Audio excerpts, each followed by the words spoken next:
بسم الله الرحمن الرحيم. فضفضة حضارية على نهر النيل. احنا في مركب في كروز ومتجهين لأسوان. الفضفضة الحضارية دي يعني ايه؟ يعني في بعض النقاط اللي هي عايزة توضيح. يعني احنا كمرشدين لما بنزور الآثار اللي هي ترجع لعصر حكم اليونان والرومان في مصر. ليه أنا بقول عصر حكم اليونان والرومان في مصر؟ لأن ما ينفعش تقول العصر اليوناني والعصر الروماني. لا، اليونان والرومان لما جوا عندنا هنا في مصر اتعلموا لغتنا وعبدوا الديانة بتاعتنا. ومن أي نعم حكوا من اسكندرية وكانوا يفرضوا سيطرتهم من اسكندرية، لكن ما قدروش على الشعب المصري. تعلموا لغته وآمنوا بعقيدته.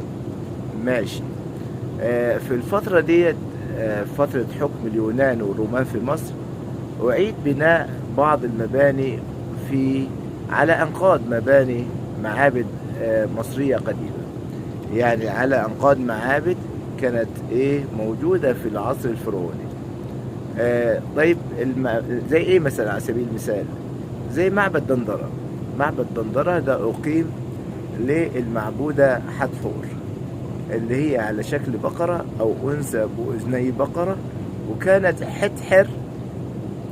يعني إيه حت يعني موطن أو سكن أو سكينة.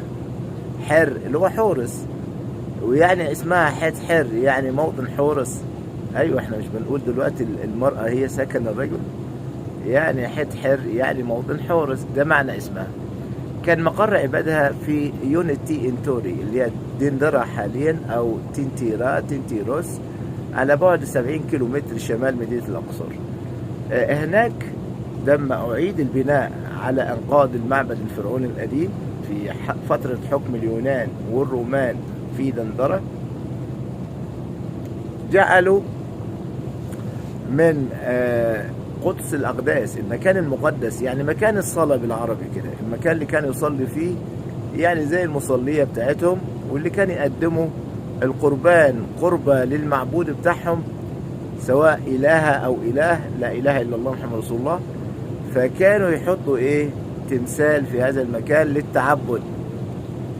بس على فكرة من المعتقد إنه كان للمعبودة الأنثى في كاهنات علشان تغير لها تمثال اللبس في التمثال، وتقدم لها القرابين وتحرق لها البخور، وتعمل لها طقس التطهير وطقس الغسل وطقس تطهير اليوريس. كل ده كان بيتم في قدس الأقداس بالماء المطهر من البحيرة المقدسة في أي معبد.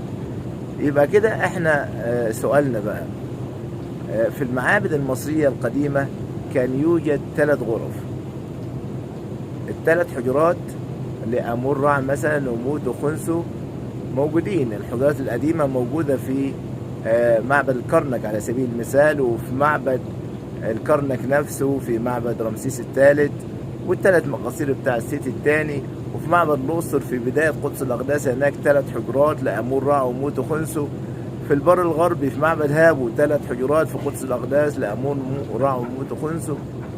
لكن انت حضرتك ما تزور معابد ترجع لعصر حكم اليونان والرومان في مصر، هتلاقي هتلاقي مميزي يعني يعني بيت الولادة.